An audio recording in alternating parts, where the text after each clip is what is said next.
A todos, a todas, les saludo con mucho gusto esta mañana, este día 4 de junio de 2020. Soy Magda Yadira Robles Garza, soy profesora investigadora de la Academia Interamericana de Derechos Humanos y también dirijo el Centro de Derechos Económicos, Sociales, Culturales y Ambientales, el CEDESCA. Y hoy tengo un grato placer de saludarles, de darles la bienvenida a esta nueva jornada, es la jornada número 6 de los seminarios en línea que está organizando la Academia Interamericana de Derechos Humanos sobre los derechos humanos en tiempos de la pandemia COVID. Esta sexta jornada está dedicada a analizar el tema del derecho al trabajo y la contingencia sanitaria. Y contamos con un panel realmente que a mí me tiene muy contenta, muy feliz y quiero presentárselo. Nos acompaña la maestra Soledad García Muñoz. Ella es relatora especial sobre derechos económicos, sociales, culturales y ambientales de la Comisión Interamericana de Derechos Humanos. Es abogada con amplia experiencia de litigio nacional e internacional. Tiene un diploma de estudios avanzados de derechos humanos por la Universidad Carlos III de Madrid, con suficiencia investigadora obtenida en el programa del doctorado de esta misma casa de estudios. Se ha desempeñado como profesora de Derecho Internacional Público en la carrera de Derecho de la Universidad Nacional de La Plata, así como ha impartido numerosos cursos sobre temas de su especialidad en programas y posgrados, fundando el curso Género, Derechos de las Mujeres y Diversidad Sexual en las maestrías de Derechos Humanos de la Universidad Nacional de La Plata en Argentina, de la Universidad Rafael Landívar de Guatemala y del Diplomado de Género y Políticas Públicas de Flaxo en Uruguay. También ha impartido el curso sobre protección internacional de los DESC en la sección exterior de enseñanza del Instituto René Casals en Buenos Aires, el 2017. Y sobre todo destaco yo especialmente toda su labor en la práctica y la defensa de los derechos humanos, porque, pues, verán, ha trabajado como experta sobre juventud y derechos humanos en la Organización Iberoamericana de la Juventud. También ha sido consultora de organismos y centros de estudios nacionales e internacionales de varias agencias de Naciones Unidas. Fue presidenta de Amnistía Internacional en Argentina, su país, vicepresidenta del Comité Ejecutivo Internacional de Amnistía Internacional, presidenta de del Grupo de Trabajo sobre Género y Diversidad, y desde 2009 hasta que se incorporó a la Comisión Interamericana, se desempeñó como representante para Sudamérica del Instituto Interamericano de Derechos Humanos, que tiene su sede pues en el sur del continente, en la ciudad de Montevideo, en Uruguay. Y felizmente para todos nosotros, desde septiembre de 2017 asumió el cargo de relator especial sobre los DESCA. Antes no existía una relatoría, había una unidad de derechos DESCA en la comisión. Entonces, para todos los que estamos aquí en este estudio, esto fue algo inédito. Y bueno, ella es la primera y además mujer elegida por la Comisión Interamericana en un proceso público interamericano. Y como lo he dicho, pues es fundadora de esta relatoría. Muchas gracias, Soledad, por tu presencia esta mañana. Sabemos de tu agenda y por lo mismo valoramos muchísimo tu participación. Muchísimas gracias, Magda. Muy generosa tu presentación. Y ahora quiero presentarles pues un gran amigo de muchos años, pero no voy a decir cuántos, Félix. Félix Vacas Fernández, él es profesor de la Universidad Carlos III de Madrid, es doctor en Derecho con especialidad en Derechos Fundamentales y da los cursos de Derecho Internacional Público y Relaciones Internacionales en nuestra casa de estudios, en la Carlos III en Madrid. Es autor de numerosas monografías de artículos científicos, libros en los temas de Derecho Internacional Humanitario y de los derechos humanos, Derecho Internacional Penal, Tribunales Penales Internacionales, Justicia Transicional y sobre todo trabaja sobre todo los últimos años, ¿verdad, Félix? Los derechos de las víctimas. Y creo que por eso es muy pertinente también su participación en este momento con nosotros, dado pues todas las numerosas víctimas que hay con esta situación. También ha trabajado temas de derecho migratorio, internacional europeo, organizaciones internacionales, en especial pues en el ámbito de Naciones Unidas y Unión Europea como los procesos de integración en América Latina. Bienvenido, Félix, amigo. Y también nos acompaña mi colega de la UDEM, amigo también, Carlos Leal Isla Garza. Él es doctor en Derecho también de la Universidad París II, Panteón Assas. Su campo de trabajo pues es el derecho laboral. Se desempeña como abogado, tiene su propio despacho, es socio fundador de la firma Leal & Horvath, no me sé el apellido de Rita, que me perdone, en Monterrey, y pues es profesor actualmente de la maestría en Derecho de la Empresa, también ahí en la Universidad de Monterrey. También es árbitro internacional, tiene una gran experiencia en los temas de comercio internacional, sobre todo desde el punto de vista empresarial. Creo que Carlos podrá aportarnos mucho esta visión ahora con la situación de la pandemia. Y también fue expresidente del capítulo Nuevo León de la Barra Mexicana Colegio de Abogados. Y bueno, Carlos, también bienvenido, gracias. Sé que tienes mucho trabajo allá en Monterrey, aquí en Monterrey. Carlos y yo estamos en Monterrey. Nos acompaña Soledad desde Washington y Félix pues desde Madrid. No recuerdo bien el lugar de la casa, Félix.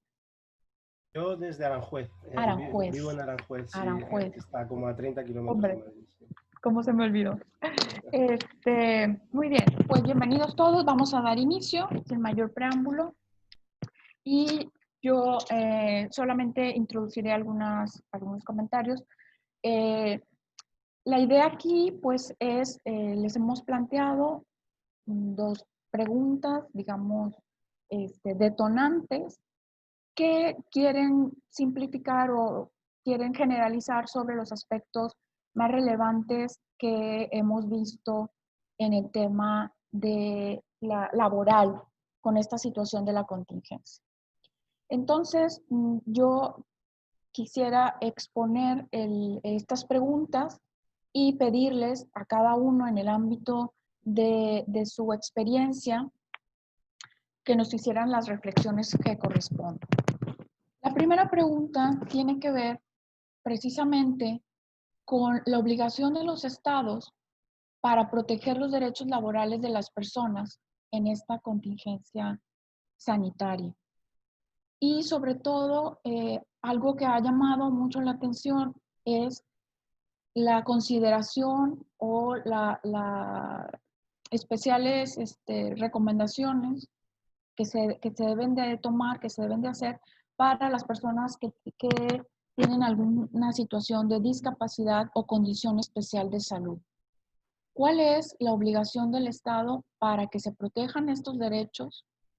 ¿Cuál sería en este sentido, desde la perspectiva de los derechos humanos y las empresas, cuál es el papel que debe de tomar el Estado?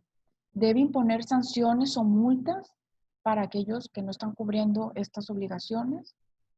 ¿Qué pasa con las empresas no esenciales que continuaron laborando?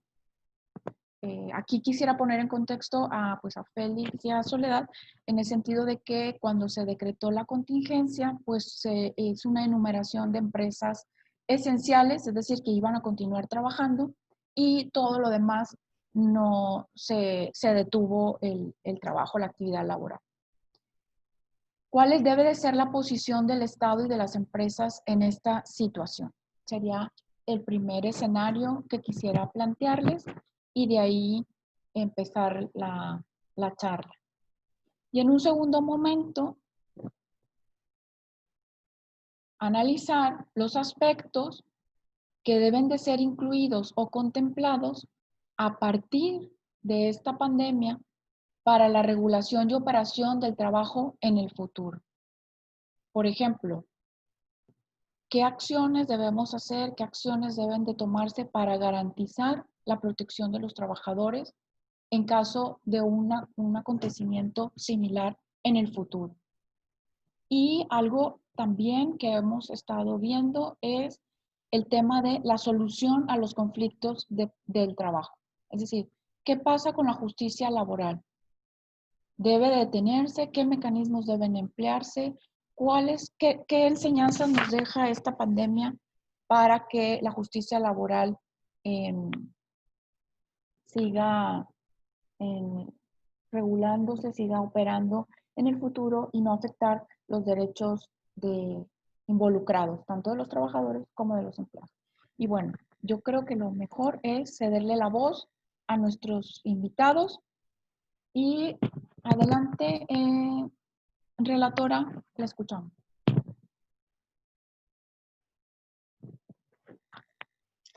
Muchísimas gracias, Magda. De verdad que es un placer para mí estar acá con ustedes. También gracias por la generosísima presentación y por darme la oportunidad de compartir este panel con expertos y una experta tan comprometidos y tan especialistas en esta temática ciertamente medular en cuanto a la afectación de los derechos en el marco de esta pandemia. Quisiera también agradecer, aprovechando este espacio que me brindas de la Academia Interamericana de Derechos Humanos, y valorar especialmente el rol que la academia tiene para los derechos humanos, tanto en su promoción como su investigación, como su enseñanza y en la misma protección, por ende. Antes de empezar este webinar en público, les comentaba lo importante que para mi mandato, que como saben y decías, es la primera relatoría especial que la Comisión crea sobre esta temática. Había antes una unidad ESC. Es la segunda relatoría especial que crea la Comisión Interamericana de Derechos Humanos en toda su historia, y hace apenas 3 años que se ha creado, y ciertamente ha sido un desafío muy grande ponerla en marcha. La academia juega un rol, y juega un rol cotidianamente fundamental. Entonces me parecía muy importante, también hablando de derecho al trabajo y de derecho a aportar a los espacios como el que tengo a cargo, reconocerlo. Ayer justo empezábamos con un nuevo becario de la UDEM precisamente. Monterrey está muy cerca también del mandato y estoy segura que ahora todavía más, gracias a ustedes. Este espacio también me da la oportunidad de reencontrarme con otra casa de estudios que quiero mucho, representada por Félix, también por vos, Magda, como exalumna de la Carlos III, como lo soy yo también. Aprendí tantísimo en la Carlos III de lo que hoy esta oportunidad de la vida me da la dicha de poder aplicar en un momento tan complicado, que también lo quiero dejar en evidencia. Y precisamente quería empezar, sin irme, aunque me voy a ir más de tema quizá de lo que tú quisieras, Magda, que has hecho unas preguntas tan precisas y tan en la llaga de los temas del derecho del trabajo hoy en día. Pero creo que es una oportunidad también muy importante de reflexionar desde mi rol como Redesca en cuanto a la necesidad, a la urgencia, al grito que esta pandemia le da al mundo de los derechos humanos, así de los estados, así de la sociedad civil, de poner la indivisibilidad de los derechos humanos de una buena vez en el centro de cualquier análisis, de cualquier trabajo, de cualquier tarea de promoción o protección de los mismos que hagamos. En ese sentido, el sistema interamericano, y así voy a llegar al derecho al trabajo, ha ido dando muestras de lo que nuestro profesor Pérez Barba llamaba el desarrollo progresivo de los derechos humanos, y ha ido también progresando en el sentido de fortalecer su normatividad y su institucionalidad en cuanto a los DESCA. Una de esas muestras en cuanto a la institucionalidad es la creación de la Redesca, y también muy importante en cuanto a la normatividad y la interpretación jurídica. Los DESCA están presentes desde la propia Carta de la Organización, y así también el derecho al trabajo, que está contemplado desde la Carta Social Americana, la Declaración Americana, que no conocía de esta división artificial que vino después con la Guerra Fría, de derechos civiles políticos por un lado, derechos económicos, sociales, culturales y ambientales por otro. En el Pacto de San José de Costa Rica, artículo 26, artículo 29, normas de interpretación.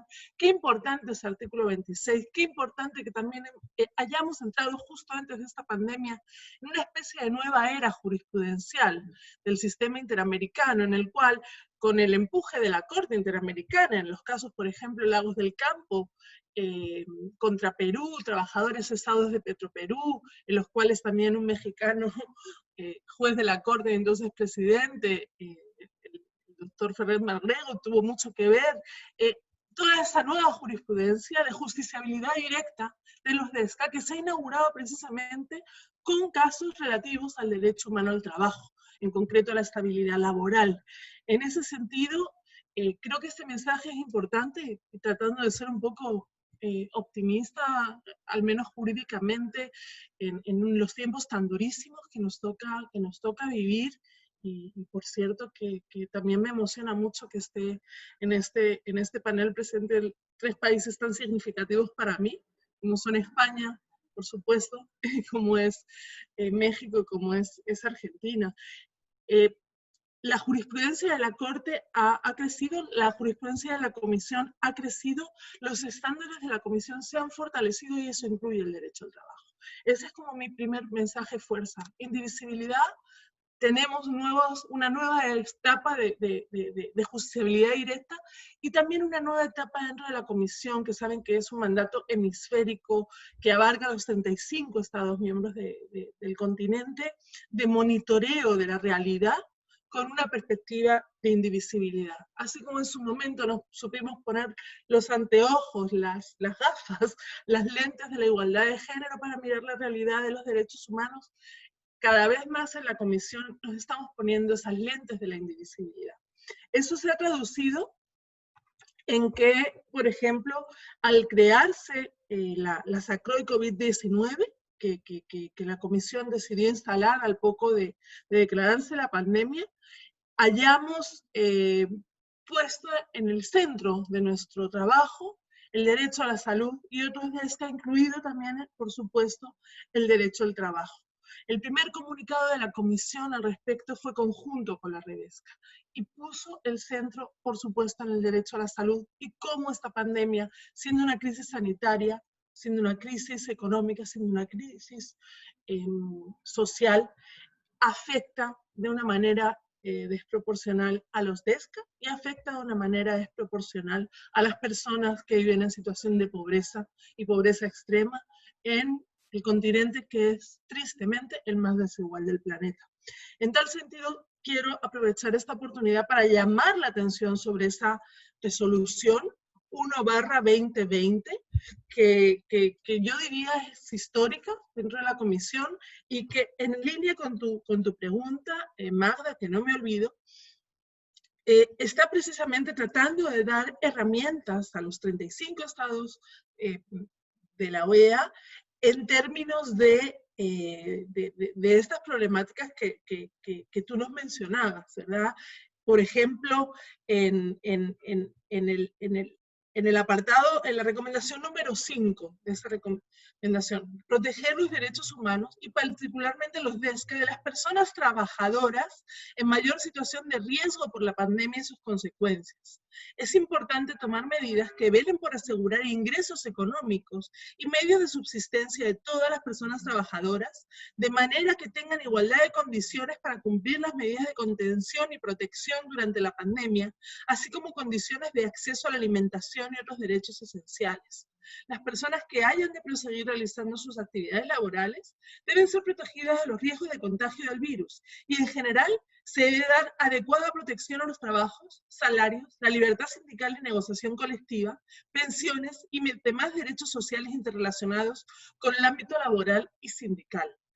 Esta es una de las recomendaciones de esta primera resolución, que ahora seguimos trabajando en otros comunicados de prensa que se denominan en la comisión y que en realidad son algo así como unos mini informes o pronunciamientos de los cuales la comisión y sus relatorías especiales seguimos desarrollando estándares. En tal sentido, quisiera referir a un par de ellos, bien importantes también para esta temática, porque no podemos dejar de ver esos desafíos, estas cuestiones que hacen a los derechos humanos en el ámbito laboral, sindical, y también a la cuestión de empresas y derechos humanos, que es otro de los temas que está bajo la competencia del mandato de la Redesca, sin mirar, por ejemplo, al racismo estructural que existe, que ahora estamos viviendo. Acá yo estoy residiendo en Washington y como se pueden imaginar, ese es un tema muy presente en estos días, en este país, que es el llamado que la Comisión con su Redesca hace precisamente en relación con las personas afrodescendientes y la necesidad de evitar la discriminación específicamente de raza, ¿verdad? Que hace que las personas afrodescendientes sean de las más discriminadas en el ámbito, en el mundo laboral. O ayer, por ejemplo, desde ayer, lanzábamos un pronunciamiento al que también quería hacer una especial referencia en este ámbito, que fue el primer comunicado de prensa, además, que la Comisión, más allá de lanzar un informe sobre ese tema al poco de inaugurarse mi mandato, junto con la Redesca hemos realizado en este contexto de pandemia, haciendo un llamamiento y con 9 recomendaciones muy concretas, y sí, bien contundentes, en relación con las personas que viven en situación de pobreza extrema, y que, como la CEPAL nos está advirtiendo, va a crecer muchísimo, como también el desempleo nos advierte la OIT.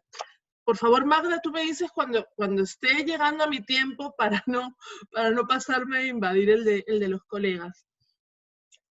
Hablando de la OIT, también yo quería traer a este espacio un pronunciamiento que me parece muy elocuente para abordar todas las cuestiones que ya nos ponían sobre la mesa, y fue una declaración conjunta que realizamos desde la Redesca de la Comisión, junto con la OIT, la OCDE, la Oficina de la Alta Comisionada de Naciones Unidas para los Derechos Humanos, UNICEF, el Pacto Mundial de las Naciones Unidas y el Grupo de Trabajo de las Naciones Unidas sobre las Empresas y los Derechos Humanos. Uno de los primeros cometidos que tuve como relatora en este desafiante periodo fundacional fue precisamente elaborar para la Comisión el primer informe temático del sistema sobre empresas y derechos humanos. Ese informe, como el de pobreza, que también inauguramos con el mandato, ahora son herramientas muy importantes para la Comisión.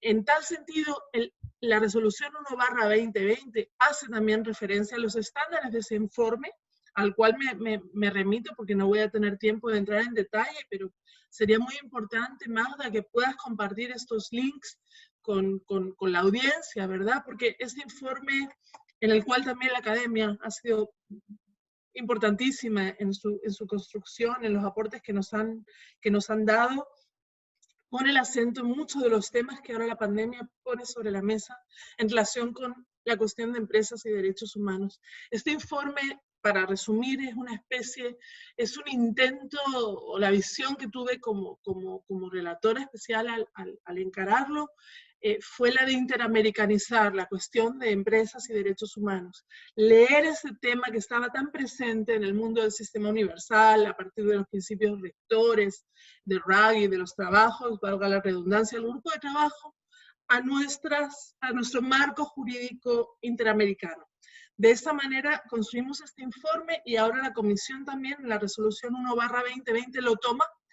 Y uno de los estándares que quisiera enfatizar es que la Comisión reconoce que precisamente en tiempos de pandemia los estados tienen una obligación reforzada en relación con las actividades empresariales, en relación con su debida diligencia, como esas funciones de fiscalización, de monitoreo constante de que las actividades empresariales, sea del tipo que sean, impacten de una manera lo menos dañina posible en los derechos humanos.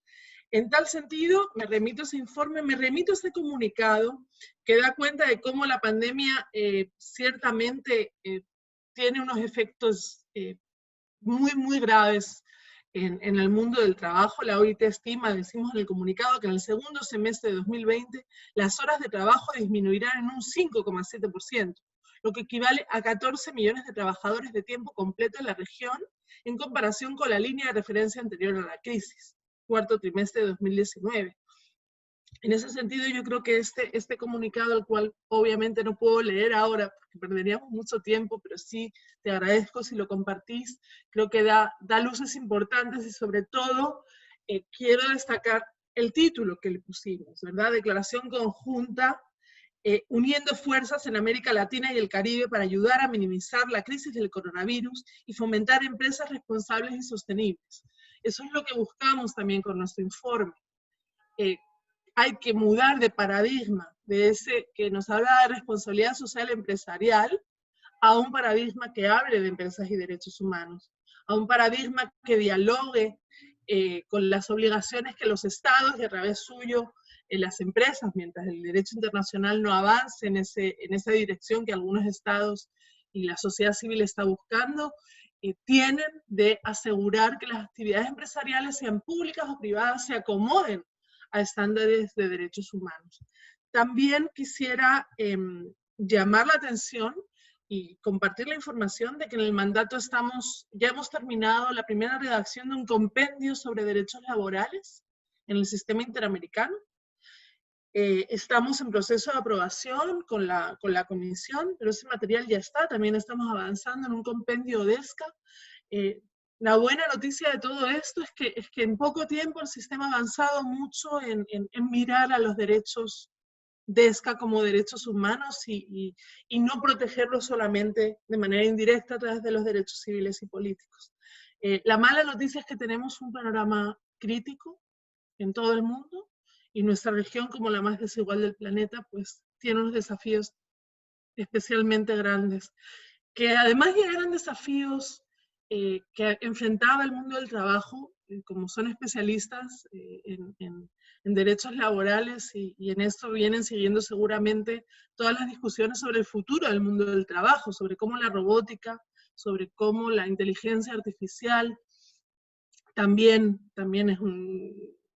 tendría ya per se un impacto muy grande en los puestos de trabajo, y eso nos hace pensar que son necesarias, y seguramente Félix nos va a dar algunas pistas importantes en ese sentido, que por lo que está pasando y sigo que está pasando en España, son necesarias como ciertas nuevas reglas del juego, como una mirada sin duda mucho más intuitiva, cariñosa y anclada en principios pues, muy caros del derecho del trabajo, ¿verdad? Como es el principio prooperario, prooperaria, como es ciertamente considerar la dignidad humana como el centro del derecho laboral.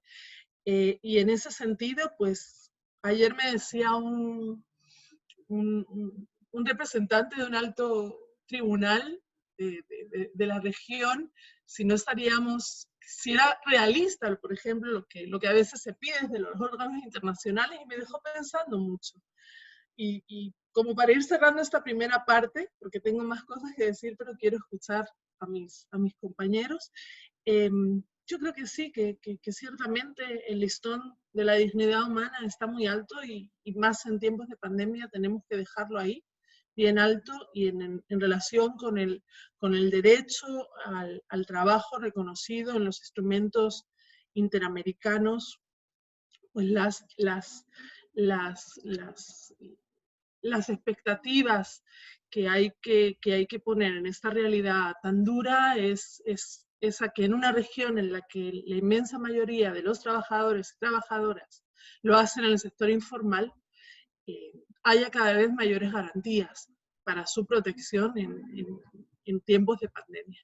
Entonces, ciertamente eso compromete una actitud muy definida, muy firme de parte de los estados en relación con las actividades empresariales y en relación con la protección de la población en estos tiempos en los que también pareciera que vivimos un dilema entre la economía y la salud, o la economía y los derechos sociales, como en su momento lo vivimos entre la seguridad y los derechos humanos.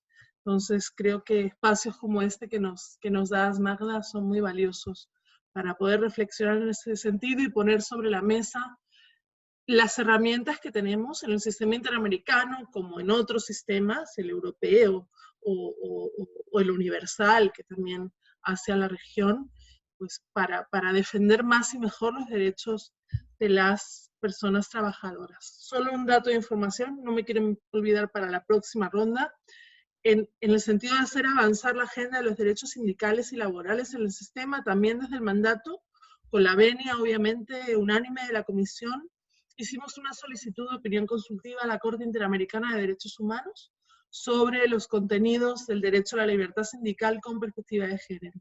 Afortunadamente, a pesar del COVID-19, ese proceso está en marcha. La Corte todavía tiene abierto el periodo para someter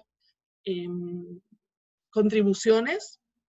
Quiero hacer un llamado también a que quienes no supieran de este proceso estén interesados en hacerlas, bien Estado, sociedad civil, academia, lo tengan en cuenta, porque creo que está cercano a cerrar, y que la Corte también ha hecho un anuncio de próxima audiencia virtual en esta opinión consultiva, que creo que también en este momento se hace especialmente importante, afirmar los derechos laborales y los derechos sindicales con perspectiva de género. Lo dejo por acá. Muchísimas gracias y deseando escucharles y seguir conversando. Gracias. Estupendo, muchísimas gracias. Yo destaco, para no quitarle tiempo a la participación de Félix, pero sí quisiera destacar dos elementos que Soledad nos ha compartido que me parece dan pie a estas preguntas detonantes, a esta discusión, que es la obligación reforzada que los estados deben imprimir a las empresas en estos tiempos de pandemia.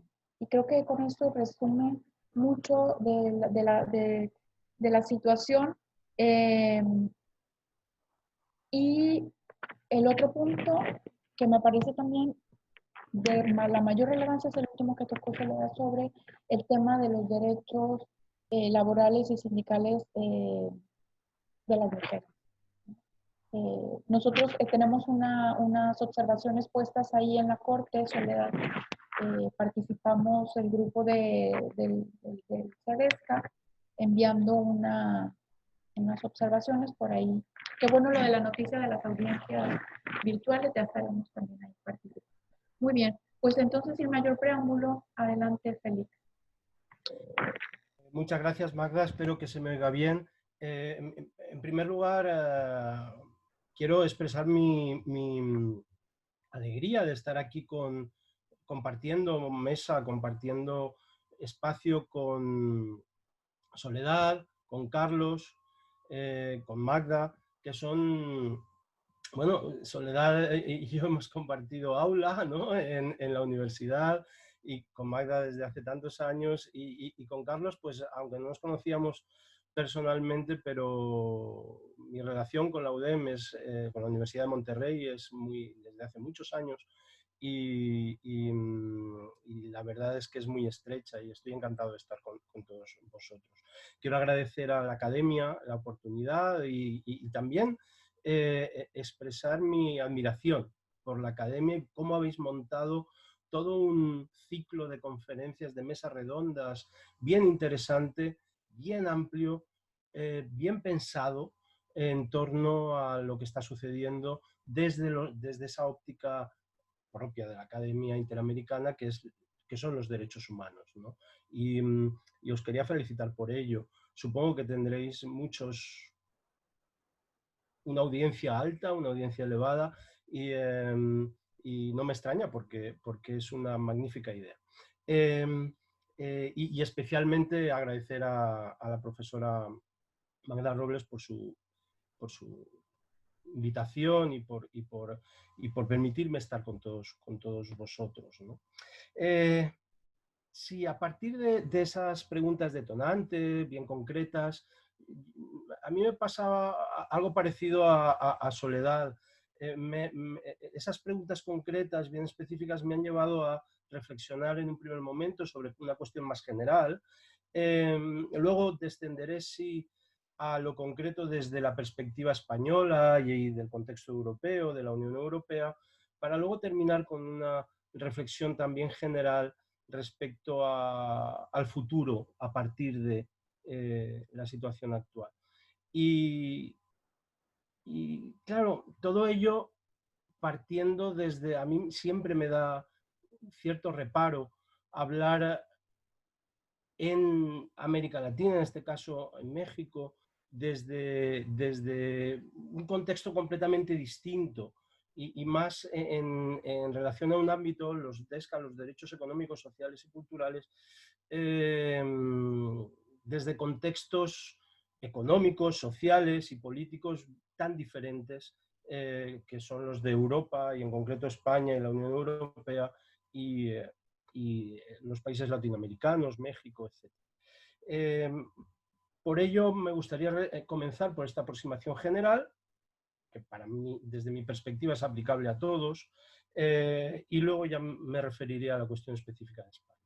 Es aplicable a todos desde el punto, y les prometo que Soledad lo puede corroborar, no nos hemos coordinado, no hemos hablado antes para coordinarnos, pero yo lo que tenía pensado comenzar diciendo engancha perfectamente con la última, más que reflexión, con la última cuestión a la que ha aludido ella, y es este debate, esta aproximación que para mí es falaz entre la seguridad de un lado, en este contexto seguridad sanitaria de un lado, y libertad o derechos de otro. Es ahí donde quería empezar, que es justo donde ha acabado Soledad. Y sí, es lo que yo llamo el dilema falaz de la seguridad en relación con la libertad y los derechos. Y lo califico de falaz porque creo que es falaz. No existe una relación disyuntiva, no existe una relación de confrontación entre seguridad y derechos, entre seguridad y libertad. No es verdad. La relación entre seguridad y derechos, entre seguridad y libertad, es una relación de complementariedad. Sin seguridad no hay libertad y sin libertad no hay seguridad. Sin seguridad sanitaria, en el contexto en el que estamos hablando ahora, no existe la libertad y los derechos. Paul Krugman, el economista premio Nobel de la Paz estadounidense, en un artículo reciente de esta semana, señalaba lo siguiente: los gobiernos, antes de preocuparse por el aumento del PIB, del Producto Interior Bruto de cada país, de su país, deben estar preocupados por la vida de sus ciudadanos. Pero claro, por supuesto, lo uno va con lo otro, no están enfrentados. Y esto no es solo una cuestión,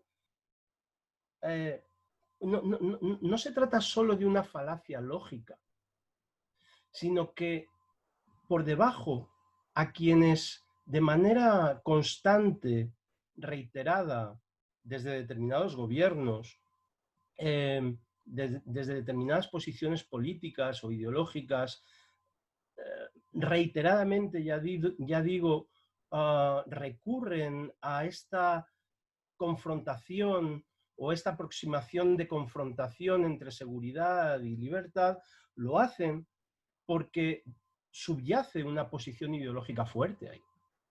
La posición ideológica fuerte de la extrema derecha, de la posición política neoconservadora, del liberalismo económico radical. Que no es otra que la malthusiana, la desigualdad natural, entiéndase esto entre comillas, de Malthus, de la parábola del banquete. Frente a ello, existe otra aproximación que me parece mucho más adecuada desde la perspectiva moral, desde la perspectiva jurídica Y ojo, también desde la perspectiva en la que esos se sienten mejor y están más pagados, que es la perspectiva de la eficacia económica.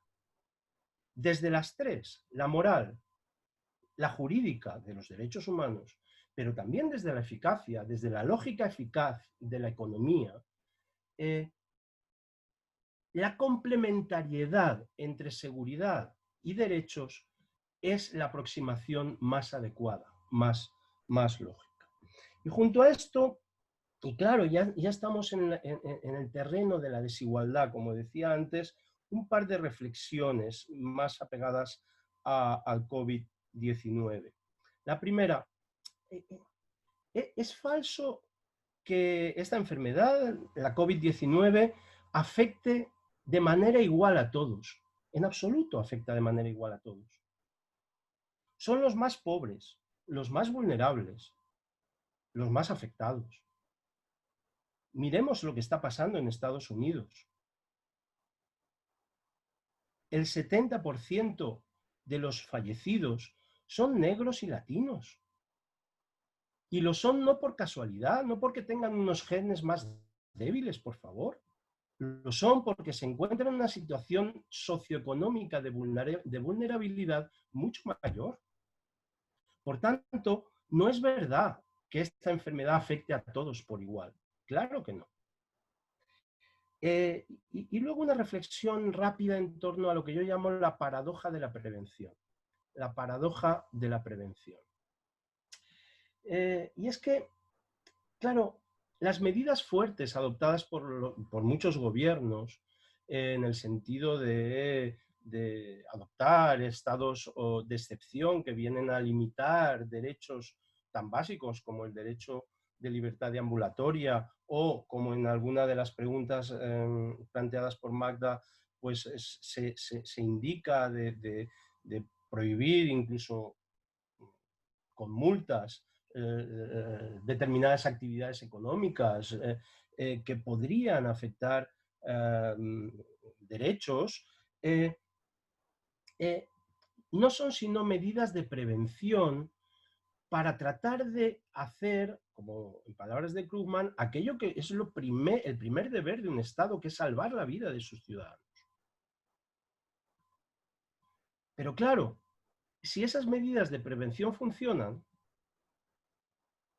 entonces las ratios de enfermos, de contagiados es baja, el número de muertos es bajo. Y entonces las voces, sobre todo de ese lado político, que en todos los países existe, y por eso digo que es una reflexión general, empiezan a decir, bueno, es que están limitando nuestros derechos para nada, porque ven, hay muy pocos muertos, y sin embargo nos están hundiendo la economía. Y cuando dicen la economía, dicen su economía. Dicen la economía, pero están pensando en su economía. No sé si se me entiende esto que acabo de decir ahora, espero que sí. Por tanto, uniendo todo esto, de un lado, el falaz dilema entre seguridad, libertad y derechos, de otro, esa falsa aproximación, bueno, esto es una enfermedad, todos somos iguales ante la muerte, que nos afecta a todos por igual, y esta paradoja de la prevención, todo ello hace que algunas voces, estos, se centren en criticar la limitación de derechos llevada a cabo, ya digo, por los gobiernos, por algunos gobiernos, por aquellos gobiernos que de manera más rápida han reaccionado y contundente para hacer frente a esta pandemia, con la adopción de medidas de excepción, que implican, sí, limitación de derechos. Ahora, después de esta reflexión general, que aparentemente algunos de los que nos están escuchando pueden pensar que tiene poco que ver con estas preguntas concretas, pero si piensan un poco más allá, tiene mucho que ver, tiene todo que ver. Espero que al final se comprenda lo que quiero decir. Vayamos a España y a qué se ha hecho en España en esta materia en relación a los trabajos afectados por las medidas importantes, drásticas. Saben que nosotros estamos en estado de alarma, pues vamos a estar en estado de alarma 100 días prácticamente. Vamos, nunca antes en el periodo de democracia se había adoptado esta medida más que para una cuestión muy concreta de una huelga muy específica de los controladores aéreos, pues vamos a estar 100 días en estado de alarma. Con lo que ello supone desde la perspectiva de la limitación de derechos y en especial de derechos de libertad deambulatoria, y ello ha supuesto un impacto, lo decía de manera general Soledad, haciendo referencia a las cifras OIT, un impacto brutal en la economía, brutal.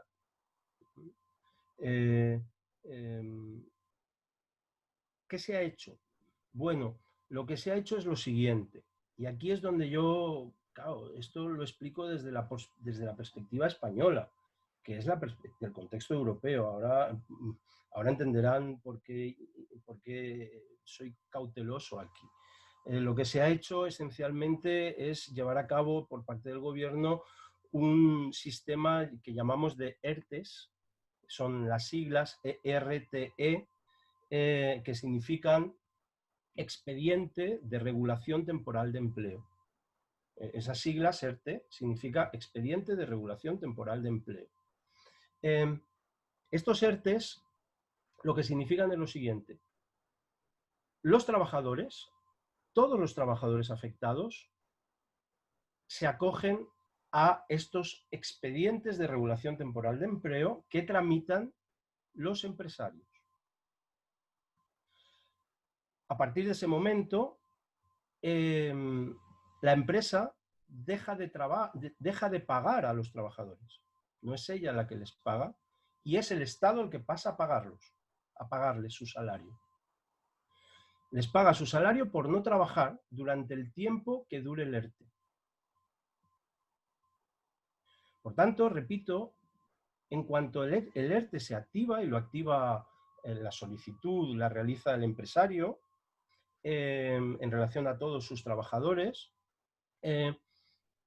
y es aceptada por parte del gobierno, de la autoridad gubernamental, es el Estado el que asume el pago de los salarios de los trabajadores acogidos a esos ERTES.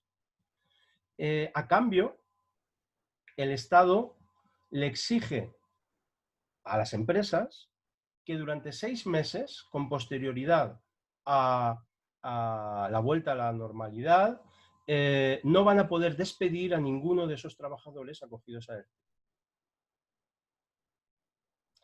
Y durante el tiempo en que dure el ERTE, ya llevamos 3 meses, desde mediados de marzo hasta hoy, y esta semana, a principios de esta semana, el Ministerio de Trabajo ha anunciado la ampliación durante 3 meses más del sistema de ERTES, hasta finales de agosto, hasta septiembre.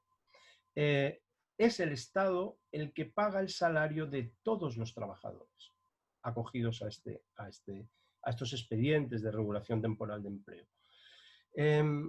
Primera medida.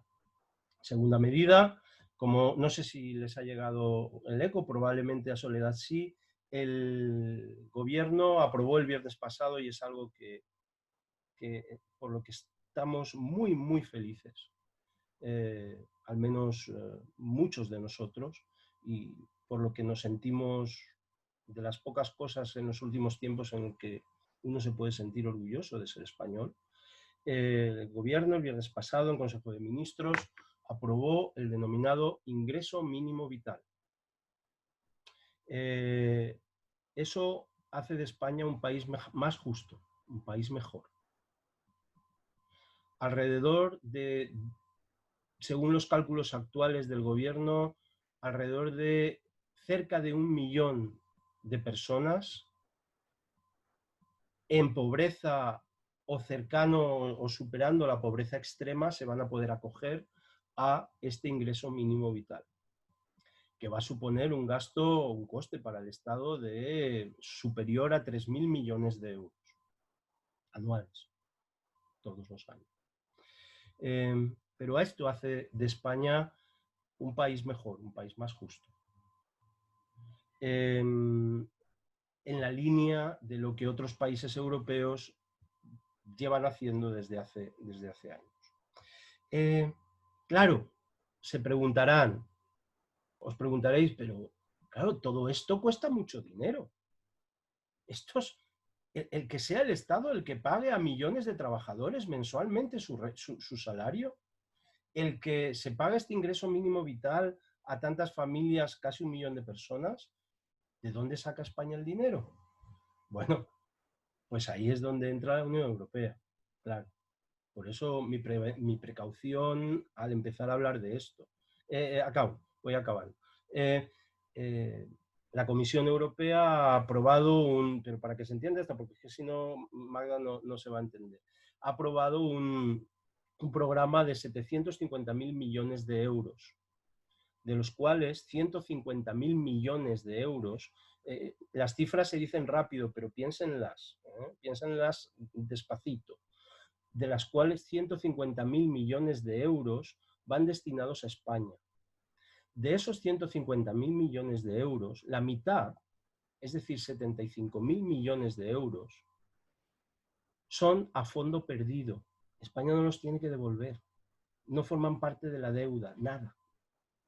Es como que, toma, ahí los tienes. Y los otros 75.000 millones engrosarán la deuda, pero, y aquí entra el Banco Central Europeo, a tipos de interés cercanos a cero. Entonces, entendemos un poco mejor de qué estamos hablando cuando hablamos de estas cosas en Europa, en los estados de bienestar europeos. Y ya para terminar, 2 minutos para la reflexión final. En relación al futuro, la segunda pregunta que hacías, Magda. Bueno, creo que si algo nos ha enseñado a los que hemos querido, o no tenemos el virus ¿cómo diría?, del fanatismo ya inculcado y miramos con ojos abiertos para poder aprender. Si algo nos ha enseñado esta crisis es, creo, a valorar lo público, lo de todos, la res pública, al Estado. Frente al modelo estadounidense, el modelo europeo de estados de bienestar se ha demostrado infinitamente superior.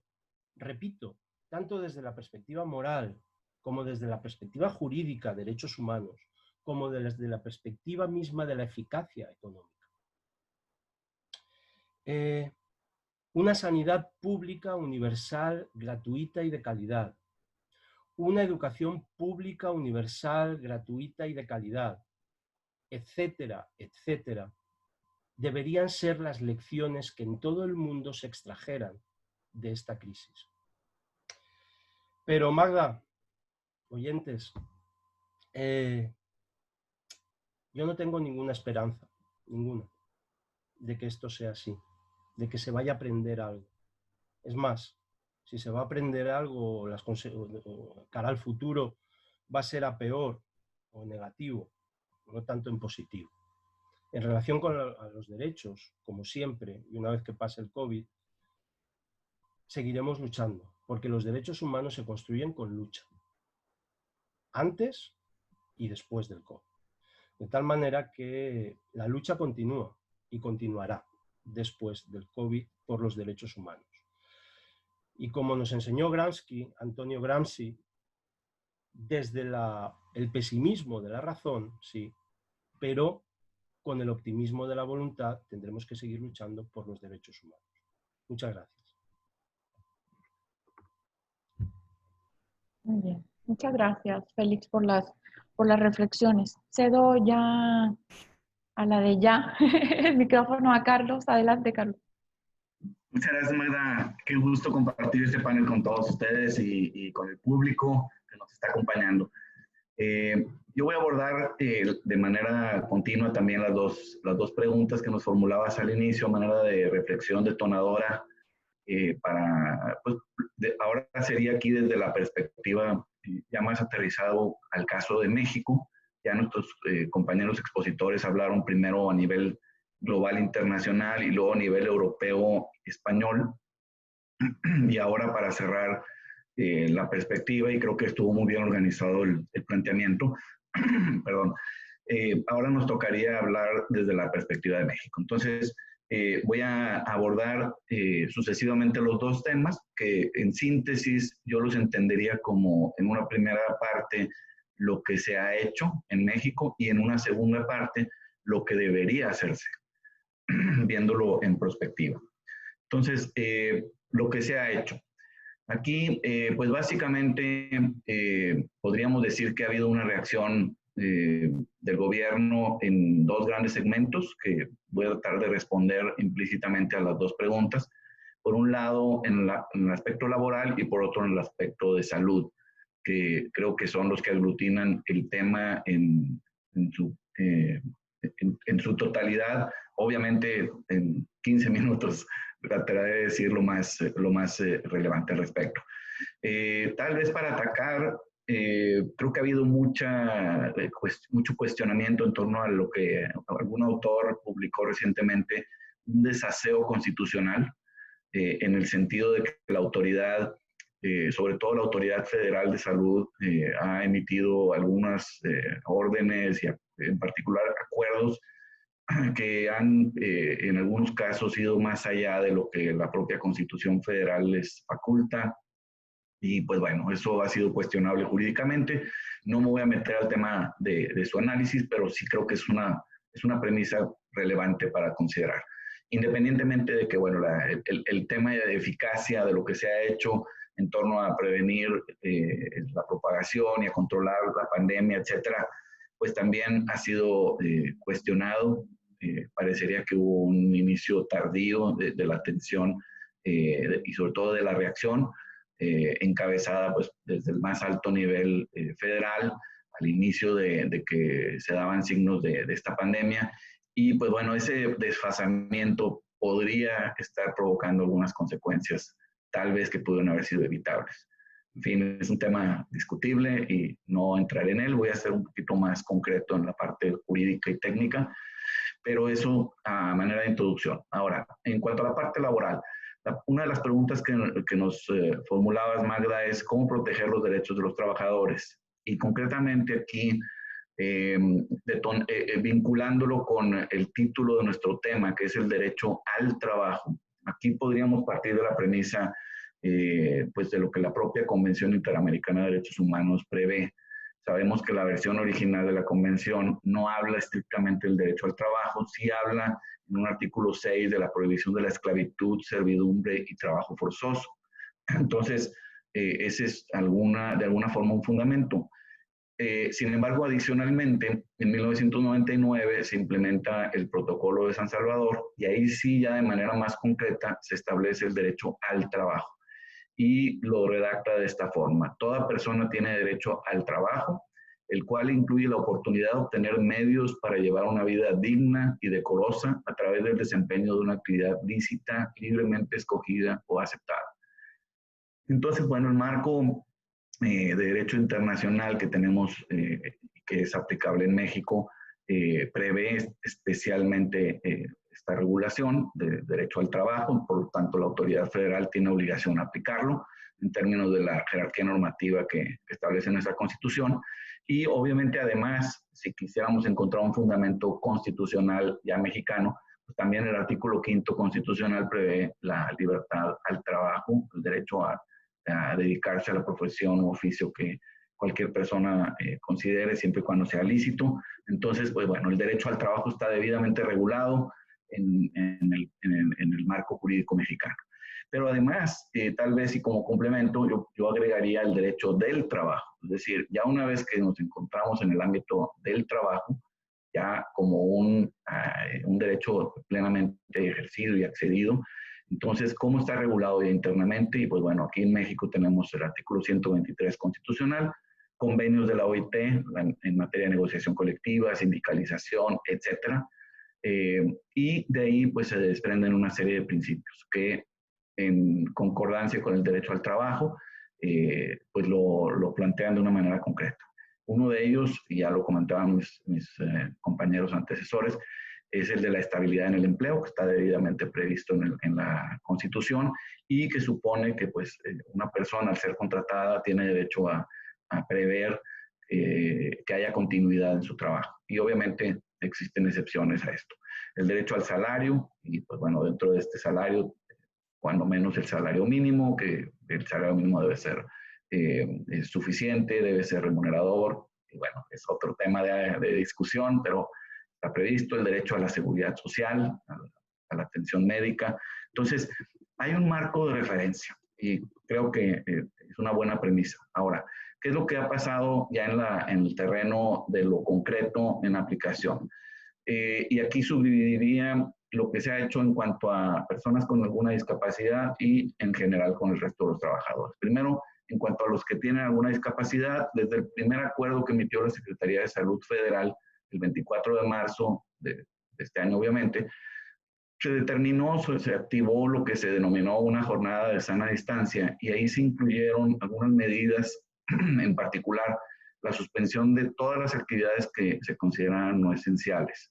Y para ese fin se estableció una serie de criterios que se desarrollaron en un acuerdo de fecha 31 del mismo mes, de marzo, con lo cual se redujo a su mínima expresión la actividad a nivel nacional, restringiéndola únicamente a aquellas actividades que fueran indispensables para poder funcionar como país y obviamente pues en aras de prevenir los contagios y poner en riesgo a las personas. Y como parte de estos acuerdos se determinó un segmento considerado vulnerable. Para este fin se incluyó una serie de criterios. Uno es personas que tengan alguna discapacidad, y con esto estamos respondiendo a una de las primeras reflexiones, o el primer segmento. También personas de edad mayor a 65 años, que en el segundo acuerdo, en el del 31, se redujo a 60 años. También trabajadoras embarazadas y en estado de lactancia. Ahí hubo una redacción confusa que al final no quedó claro si cubría también a aquellas que tuvieran hijos menores de 5 años. La redacción fue muy desafortunada y en la práctica pues hubo un poco de uno y de otro, aunque más bien lo primero, que no se aplicó ese alcance. También personas que tuvieran alguna enfermedad, como por ejemplo hipertensión, cáncer, obesidad, y ahí también faltó algo de claridad porque no se determinó cuál de los 3 niveles de obesidad. Hay una que es la mórbida, que es tal vez la más grave. En fin, estuvo bien en términos de protección a los derechos de los trabajadores y poder garantizar su salud, no tan bien en términos de claridad y de alcance. Dentro de lo mismo, la idea de proteger este segmento fue que se estableciera un permiso con goce de sueldo, es decir, que no se presentaran al centro de trabajo y que sin embargo el patrón les pagara su sueldo de manera normal. Lo cual, pues bueno, es una buena intención, es una buena medida, aunque no está regulada en la ley. Entonces aquí también vemos un tema de exceso normativo, si pudiéramos verlo así, aunque desde la perspectiva del trabajador pues es bienvenida. Obviamente esto ha generado conflicto, no conflicto interpersonal, sino problema económico para muchas empresas que han debido continuar pagando y han buscado alternativas de negociación o incluso remitirse a algunos artículos de la ley. Pero bueno, entonces ese es el estatus de protección. Ha venido evolucionando, se han emitido algunos lineamientos para extender algunas actividades para que también se consideren esenciales, minería, construcción y automotriz en particular. Y bueno, en esencia se ha buscado siempre mantener criterios de prevención bastante amplios, desde lo más básico, mantener sana distancia en los centros de trabajo, tener cuestiones de salud, de prevención con geles, con lavado de manos, en fin, todo lo que es conveniente, hasta medidas un poco más completas y más sofisticadas, pero siempre con el objetivo de prevenir el contagio, lo cual pues implícitamente protege a los trabajadores. Y nos encontramos pues ya en una etapa que desactivó la jornada de sana distancia y que actualmente ya prácticamente es una segunda etapa que está regulada conforme a un semáforo. Básicamente cada uno de los estados se va determinando en qué color se encuentra y esto se hará semanalmente. Ya se hizo la primera vez hace unos días. Si está en rojo, entonces hay una serie de restricciones. Si está en naranja o amarillo, se van reduciendo esas restricciones y particularmente hablando de trabajadores vulnerables, en el semáforo rojo no pueden o no deben presentarse a laborar, pero en el semáforo naranja y amarillo sí pueden, aunque o deben, aunque con una serie de mecanismos de protección que debe implementar cada patrón. Y el semáforo en verde, pues se supone que ahí ya no hay ningún riesgo. Obviamente, y todos lo vimos, todo el país está en rojo, salvo Zacatecas salió en naranja, y bueno, no me voy a tener ese tema, pero se supone que se va a estar actualizando semanalmente, con lo cual, pues el estatus de los trabajadores vulnerables actualmente, pues es de que no tengan que presentarse, básicamente. Ahora, el resto de los trabajadores, aquí se presentó otro dilema, que fue el de cómo garantizar sus derechos, cómo proteger también los derechos de las empresas a poder seguir existiendo, porque pues esto tiene doble cara, ¿no? Doble análisis. Hay un artículo previsto en la ley que se creó en 2012 para regular las situaciones de contingencia sanitaria, que básicamente ordena el pago de un mes de salario mínimo, o sea, a partir de que se decrete dicha situación, y posteriormente, pues, ni siquiera eso.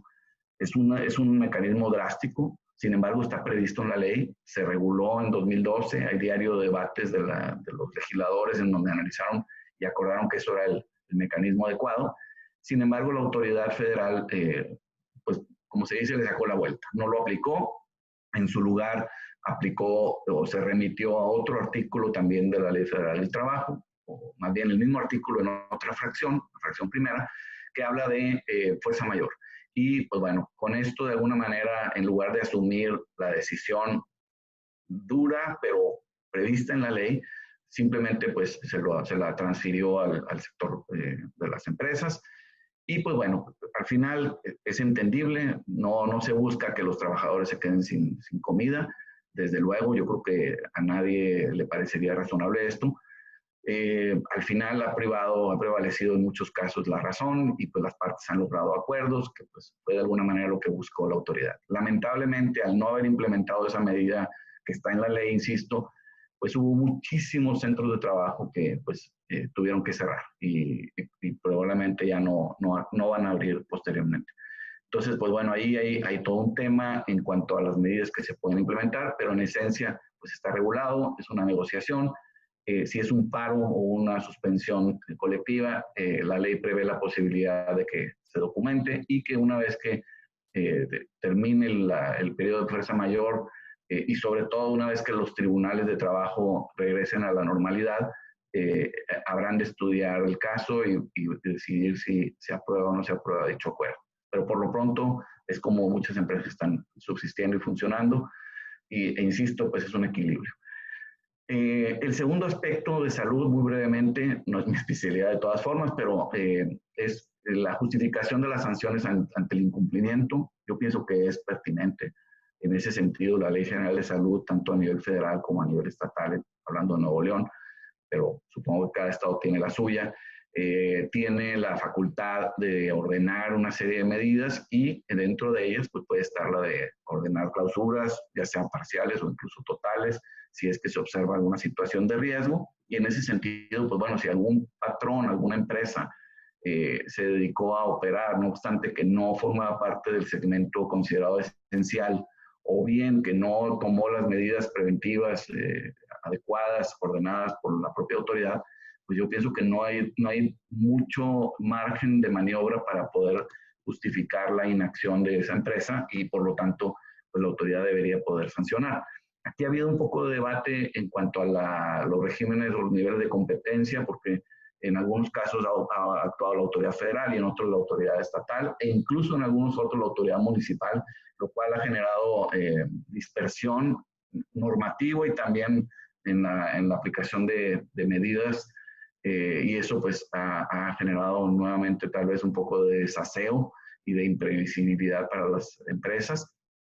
Pero bueno, yo creo que el fin es justificado, es proteger los intereses de todos, de la comunidad. Como decía Félix, al final, pues esto es, el Estado tiene un rol esencial, que es el de protegernos a todos, y concretamente, pues en el ámbito laboral, proteger a los trabajadores. Creo que en ese sentido es justificado. Entonces, muy rápidamente pasaría al segundo punto, y voy a ser más breve que en el primero. ¿Qué debería hacerse para el futuro? Pues bueno, la primera premisa sería que el gobierno debería asegurarse de aplicar la ley que exista, la que sea. ¿Por qué? Porque ahí está la ley. No puede decir, esta ley no me gusta. La ley fue creada por el legislador y el Poder Ejecutivo no está para decidir si la aplica o no, que fue lo que pasó, por ejemplo, en el caso que mencionaba. ¿Qué criterios deberían tomarse en cuenta y cuál es la dificultad del tema? Creo que aquí en la materia, en el concreto que nos ocupa, el equilibrio entre los trabajadores y empresarios. O sea, cómo encontrar que los dos tengan una respuesta eficaz ante una situación como esta. Que si el día de mañana tenemos otra pandemia, que haya un mecanismo, haya un protocolo, haya leyes, normas ya establecidas y no tener que estar inventando a partir de la urgencia, que de alguna manera fue lo que se terminó haciendo ahora. No quiero decir que en todo, seguramente hubo muchos protocolos aplicados, preexistentes, pero en muchas cosas sí hubo que crear. Y, por ejemplo, ¿qué es esencial y qué no es esencial? Pues tuvieron que inventarlo. Tal vez debería existir una ley que previera todo este mecanismo y reglamentos al respecto. Luego, como parte del tema, los 3 niveles de gobierno. ¿Quién hace qué? ¿Cómo establecerlo? Hay que organizar de tal manera que sea previsible y que sea más fácil cumplir. Desde luego, se tendrá que tomar en cuenta el protocolo de San Salvador, los criterios del Comité de Derechos Económicos, Sociales y Culturales de la ONU y de los órganos que giran alrededor de estos temas, desde luego, que hablan de capacitación, de enfoque a la productividad, de adaptación a las necesidades de cada género, el tema productivo y reproductivo. Todo esto para poder funcionar ante una situación de pandemia. ¿Por qué? Porque la vida no se detiene en general, sí se detiene en algunas cosas, pero los bebés no dejan de nacer, por ejemplo, ¿no? Y para hablar de cosas más laborales, pues, por ejemplo, si estaban en un proceso de negociación o en un conflicto colectivo, pues no deja de existir por el hecho de una pandemia. Entonces, hay que regular todos esos temas y hay que prever cómo deberíamos de reaccionar. Otro tema que habrá que pensarlo, no es tan fácil con un sistema como el mexicano, pero crear un modelo de seguro de desempleo. Se ha hablado de esto, no es tan fácil. Claro, en México existen las indemnizaciones, que por ejemplo en Estados Unidos no existen, o están más reducidas. Pero bueno, creo que es un tema que habrá que explorar. Una regulación más clara y robusta de los mecanismos que se deben de aplicar en una situación similar. En materia administrativa, en materia de salud, por ejemplo, las enfermedades, decidir si una enfermedad asumida en una pandemia es un riesgo de trabajo, si la debe absorber el seguro social, si va a afectar la prima de riesgo, en fin, hay muchos temas que ahorita el Consejo Técnico del IMSS pudo entrar, pero no está totalmente claro. Un tema muy importante, el del teletrabajo, cómo operarlo. Hay que establecer una regulación más clara. La Ley Federal del Trabajo habla muy poco en este tema. Y desde luego, pues a nivel interno, las empresas deberán de establecer políticas, documentar de manera más clara para poder reaccionar y poder operar, porque como dicen, el teletrabajo pues parecería que llegó para quedarse con o sin pandemia. Y por último, en materia de judicial, la pregunta que también formulaba Magda al final, casos de justicia y tribunales, aquí, pues bueno, yo creo que en materia de trabajo las autoridades han estado muy limitadas en su capacidad de operación, por lo mismo, para proteger la salud y demás, pero los juicios se han detenido, la impartición de justicia está frenada y eso pues tiene una consecuencia económica enorme. Hay convenios que se están dejando de celebrar, sobre todo dentro del juicio, que pues están frenando también un aspecto de la economía. Creo que ese es un tema que habrá que ver, cómo poder activar a través de la forma electrónica. Ya sabemos que México tiene una transición ya prevista al sistema de juzgados, con lo cual pues es anticipable que se vaya a resolver parte de este problema. Algunos juzgados de otras materias ya están operando. En materia laboral, como no tenemos ese sistema, la tecnología pues no está funcionando. Creo que ese es un gran reto. Y por último, a lo mejor pensar en otros modelos de resolución de controversias, como por ejemplo el arbitraje, que bueno, también tiene todos sus temas de discusión. No voy a entrar aquí, pero creo que hay que pensar un poco más abierto, más en perspectiva Y pues bueno, con eso básicamente acabaría mi presentación y perdón si me excedí unos minutos. Muchas gracias. Muy bien, gracias a ti, Carlos. Bueno, les tengo dos noticias. La primera es que hay muchísimas preguntas en el Face, en la transmisión, y tenemos en el chat también, y tenemos personas que quieren participar. Y la otra noticia es que ya casi no tenemos tiempo. Pero bueno, estuve revisando las preguntas que están en el Face y hay varias que se repiten y creo que es importante porque nos quedó fuera en la reflexión y en las preguntas. Y quisiera resumirlo y así brevemente quien quiera contestar, pues me indica para hacerle la voz. Están preguntando sobre la protección a los migrantes. El tema de qué actividades o qué acciones hacer para proteger a las personas que están en situación de migración y obviamente tienen un problema relacionado con su trabajo. Y una muy relacionada con esto que están comentando es ¿qué pasa cuando la empresa abre las actividades, reanuda las actividades, pero todavía hay el riesgo latente del contagio? Por ejemplo, el caso de México, estamos todos en rojo, sin embargo, se están abriendo ya empresas y el hecho de no ir a trabajar podría representar pues una cuestión de despido, una situación laboral. Se las dejo ahí, más o menos un resumen. Si nos da tiempo, pudiera entonces comentar alguna más. ¿Quién quisiera contestar? Son las de migrantes y la de los despidos. Segunda, si gustan, pero no sé si Soledad o Félix quieran contestar la primera. Adelante. Adelante, Carlos. Voy con la segunda, muy brevemente. Sí, la verdad es que se están presentando muchos escenarios, muchas complicaciones. Creo que aquí la palabra clave ha sido negociar, llegar a acuerdos. La ley contiene ciertas soluciones. Por ejemplo, el artículo 430 habla de un límite de un mes en indemnización, incluso con salario normal. Algunos abogados han estado asesorando diciendo ya no pagues salario, al cabo lo puedes defender en juicio. Es cierto técnicamente, es un argumento, pero yo creo que no podemos perder de vista el lado humano y el lado práctico. Entonces, si un centro de trabajo no está pudiendo operar, pues es obvio que necesita llegar a una solución económica. Eso, muchas empresas al no operar, pues automáticamente pierden su capacidad de ingresos. Creo que la gran mayoría, de hecho, salvo algunas que tengan algún otro esquema de funcionamiento. Por ejemplo, todos los que se han podido trabajar desde su casa, pues de alguna forma han seguido generando sin estar físicamente, pero la gran mayoría han reducido sus ingresos y al reducir sus ingresos, pues obviamente han mermado su capacidad para poder pues pagar salarios. Entonces, mi recomendación sería de llegar a un acuerdo con los trabajadores en aras de mantener los puestos de trabajo hasta donde sea posible. Y si no es posible, pues bueno, tener que terminar y celebrar un convenio, llegando a una cantidad que sea factible, que sea aceptable, para terminar en los mejores términos y el día de mañana posiblemente, si las cosas lo permiten, retomar y volver a incluso considerar a las mismas personas que lamentablemente se tuvo que dejar ir.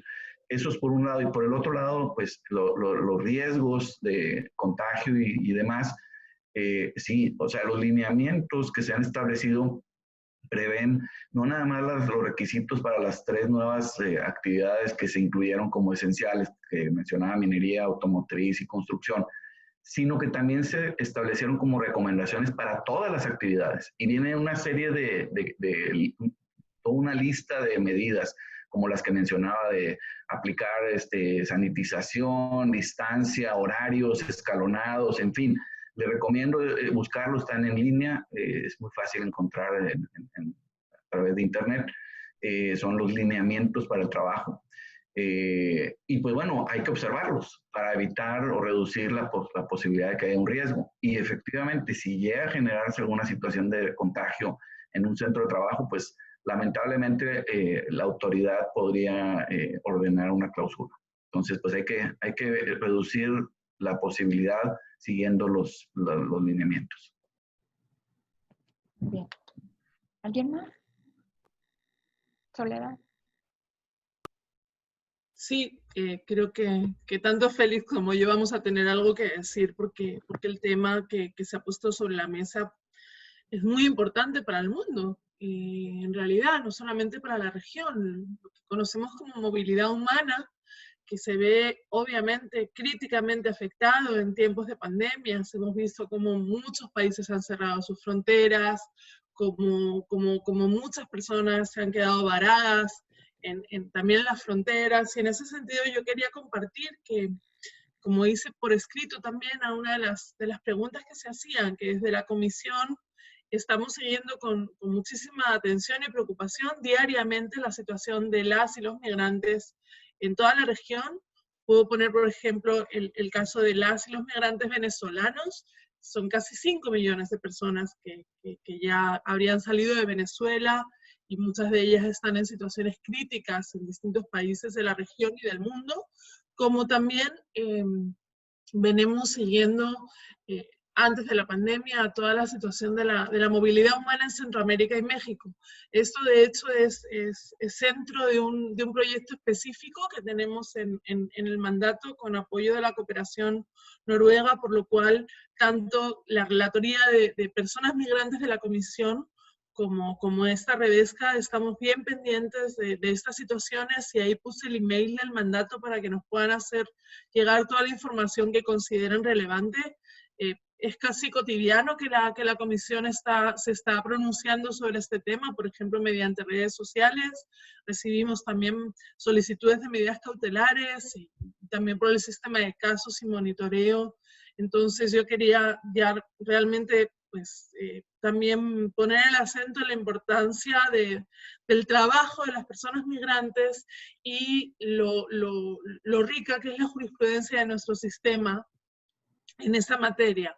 Ya Carlos señalaba cómo el protocolo de San Salvador viene a afirmar el contenido normativo del derecho al trabajo, de las condiciones dignas, justas y equitativas de trabajo, de los derechos sindicales, y por cierto yo también omití hacer una referencia al grupo de trabajo del protocolo de San Salvador, del cual como Redesca también integro, y quería en esa misma línea que Carlos, o sea, referir a la opinión consultiva de la Corte Interamericana sobre Derechos Humanos sobre trabajadores migrantes, la opinión consultiva número 18, que es una joya del sistema interamericano, y que creo que es el momento, en esta misma línea que Félix decía, de los derechos humanos como conquistas sociales, sin duda, es el momento de levantar esa bandera también, como lo hizo la Corte, tan bonito en esa opinión consultiva, solicitada por México, precisamente, en la cual la Corte pone al nivel más alto del derecho internacional, a nivel de jus cogens internacional, el principio de igualdad y no discriminación en relación, en ese caso, con las personas migrantes, ¿verdad? Creo que es el momento de, sin duda, afirmarlo, y también desde los mecanismos que tenemos en el sistema interamericano, tener muy especialmente en cuenta a esas poblaciones que en toda la región lo están pasando especialmente mal.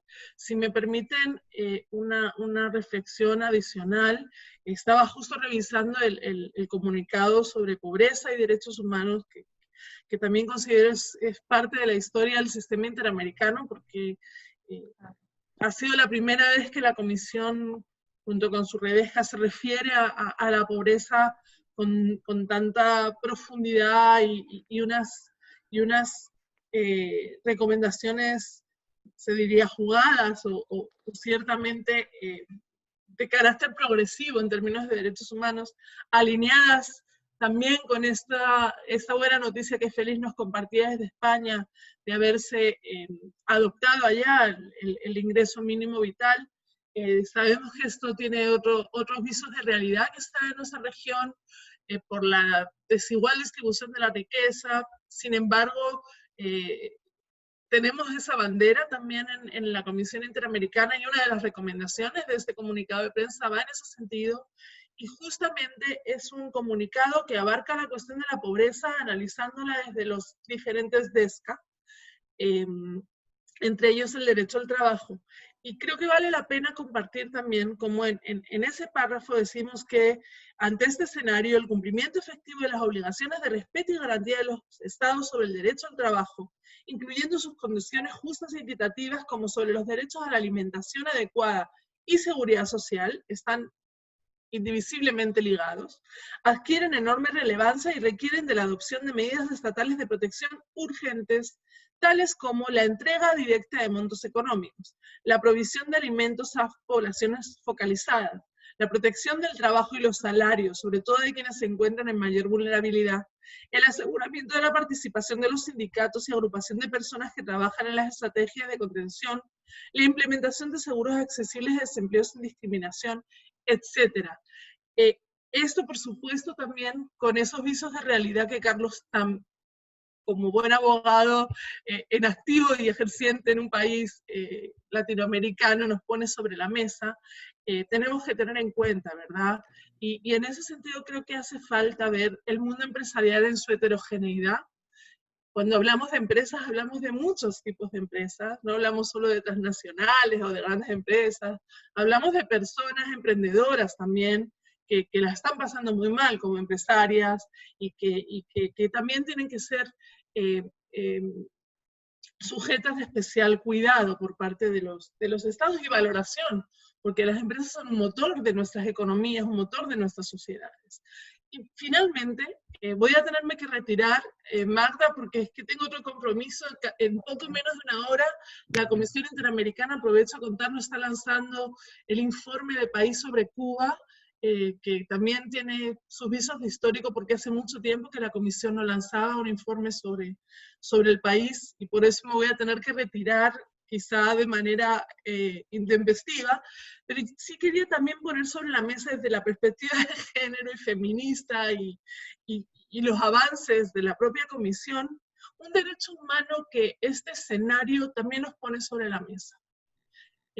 Que está en desarrollo, forma parte de la agenda de la relatoría desde que se creó, y afortunadamente avanza, y este escenario nos lo exige. Es el derecho humano al cuidado.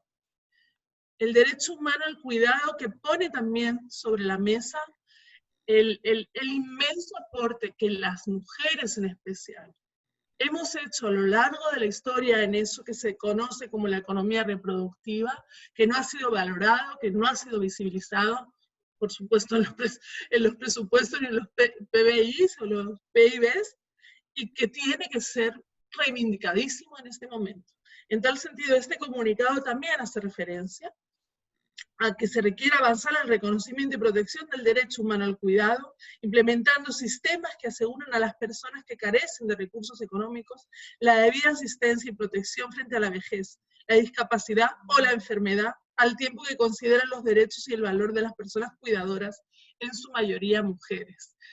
Con esto quiero cerrar mi intervención, hacer un homenaje a todas las personas cuidadoras, y muy especialmente a los profesionales y trabajadores de la salud, que sé que muchos de nuestros países no lo están pasando nada bien.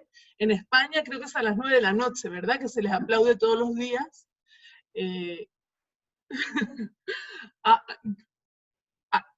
No sé, no recuerdo bien a qué hora, pero hay una hora. Sí, a las 8 de la tarde. A las 8. Ya se ha dejado de hacer porque ya estamos en otra situación, pero 2 meses estuvo haciendo, sí. Bueno, eso lo quiero rescatar porque estamos siguiendo muy de cerca, desde el mandato y desde la comisión, la situación de nuestros trabajadores y profesionales de la salud, que no solamente no cuentan muchas veces con elementos de bioseguridad, ni que decir con condiciones dignas de trabajo, y que se están jugando la vida y la salud por todos y todas, sino que además a veces en algunos países, y lamentablemente también lo hemos comprobado en México, están siendo víctimas de discriminación y de hostigamiento por nuestras propias sociedades. Quiero poner también mi palabra de aliento, de agradecimiento y de condena a todo atentado que sufran quienes hoy en día nos están cuidando y salvando la vida. Mandarles un abrazo muy fuerte a todos y todas quienes nos escuchen, sobre todo a ustedes, y por supuesto a México, que es uno de los estados que también desde el mandato estamos siguiendo con muy particular atención. Les mando un fuerte abrazo, les agradezco muchísimo y espero que sigamos en contacto. Felicidades, Magda, de verdad, muchas felicidades. Gracias, Soledad. Y bravo, porque nos has dado la pauta, creo, para otro seminario sobre cuidado, el derecho de cuidado, totalmente. Muchísimas gracias. Sé que tienes que irte, te despedimos, te abrazamos y seguimos en contacto. Gracias. Hasta luego, Soledad. Igualmente, aprovecho para agradecer tanto a Félix como a Carlos sus participaciones. Quedaron muchísimas preguntas. Les agradezco a los participantes que nos siguieron tanto en redes, sobre todo en Facebook. Están ahí las preguntas. En el chat también se quedaron preguntas. Creo que pues el tema da para muchísimos enfoques, temas y qué bueno, porque entonces nos permite ir viendo en dónde están las necesidades y en dónde tenemos que trabajar tanto como academia, como abogados, profesores y el Estado también, ¿no? También participando de estas actividades. Pues qué decirles, gracias amigos, que estén muy bien, cuídense mucho, nos veremos pronto y les haremos llegar la constancia de participación. Y a nuestro auditorio, nuestros participantes, pues muchísimas gracias por su tiempo también y recordarles que estén atentos a las siguientes jornadas que tenemos preparadas acá en la academia sobre los derechos humanos en la pandemia de COVID. Buenas tardes a todos. Un abrazo, Muchas gracias, Félix. Magda. Muchas gracias. Adiós, adiós.